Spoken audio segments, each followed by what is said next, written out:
అందరికీ నమస్కారం అండి. ఈ మండు టెండల్లో చల్లటి ఐస్ క్రీమ్ తింటే ఎంతో బాగుంటుంది కదా. పక్కా కొలతలతో మంచి మంచి టిప్స్తో ఐస్ క్రీమ్ షాప్లో మనకి దొరికేంత సాఫ్టియెస్ట్ ఐస్ క్రీమ్ ఎలా తయారు చేసుకోవాలో ఇప్పుడు మనం చూసేద్దాం. ముందుగా పావు లీటర్ పాలను తీసుకోండి. ఒక చిన్న బౌల్లో హాఫ్ స్కూప్ కార్న్ఫ్లవర్ని, ఒక స్కూప్ మిల్క్ పౌడర్ని వేసి ఒక చిన్న గ్లాస్ పాలను పోసి, పచ్చిపాలే పోయొచ్చండి, ఇబ్బంది ఏం లేదు.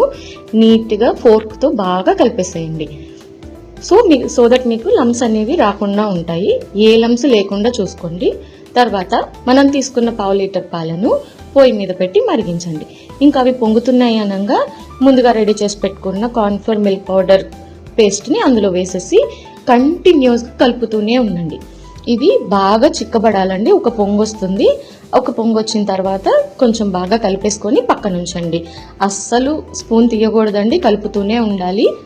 దానివల్ల మీకేంటి అడుగు అంటకుండా ఉంటుంది, నీట్గా ఫామ్ అవుతుంది. ఇలా తీసి పక్కన పెట్టేసి బాగా చల్లారిన తర్వాత, మొత్తం అంతా ఆరిపోయిన తర్వాత మాత్రమే ఫ్రిడ్జ్లో పెట్టి కూల్ చేసుకోండి. ఇదే ఇక్కడ పెద్ద టిప్ అండి.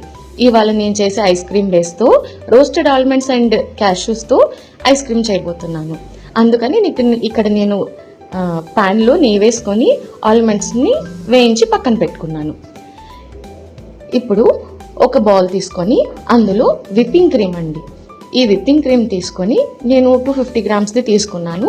మీ దగ్గర ఇట్లా బీటర్ ఉంటే కనుక కంప్లీట్గా మీకు ఇట్లా సాఫ్ట్ పీక్స్ వస్తాయన్నమాట. ఒక 3 మినిట్స్ వరకు ఫస్ట్ 1లో పెట్టి బాగా విప్ చేసుకోండి. తర్వాత స్లోగా మీరు ఆ స్పీడ్ని పెంచుకుంటూ రండి. అలా పెంచుకుంటూ వచ్చిన తర్వాత సాఫ్ట్ పీక్స్ అనేవి మీకు వస్తాయి. అలా వచ్చినప్పుడు మాత్రమే ఈ మిల్క్ మేడ్ని, తర్వాత ముందుగా ఫ్రిడ్జ్లో చల్లారి పెట్టుకున్న కార్న్ పౌడర్ పేస్ట్ని ఇందులో వేసేసుకొని బాగా కలిపేసుకోండి. ఇలా బీట్ చేసుకున్న తర్వాత మీకు ఏ ఫ్లేవర్ కావాలంటే ఆ ఫ్లేవర్ అందులో యాడ్ చేసుకోవచ్చు. ఇంతేనండి, ఐస్ క్రీమ్ బేస్ అయితే రెడీ అయిపోయింది.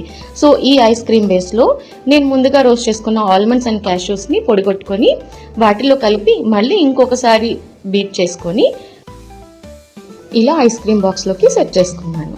ఇలా పెట్టిన తర్వాత 8 అవర్స్ మీరు ఫ్రిడ్జ్లో కదల్చుకున్నా ఉంచుకుంటే ఐస్ క్రీమ్ రెడీ. మీరు కూడా టేస్ట్ చేసి ఎలా ఉందో చెప్పండి. చెప్పడం మర్చిపోయానండి, ముందుగా మనం రెడీ చేసుకున్న పాల మిక్స్చర్ కంప్లీట్గా ఆరిన తర్వాత మాత్రమే ఫ్రిడ్జ్లో పెట్టుకోండి. సో దట్ మీకు ఆవిరి నీళ్ళ వల్ల ఐస్ క్రిస్టల్స్ ఫామ్ అవ్వకుండా ఉంటాయి.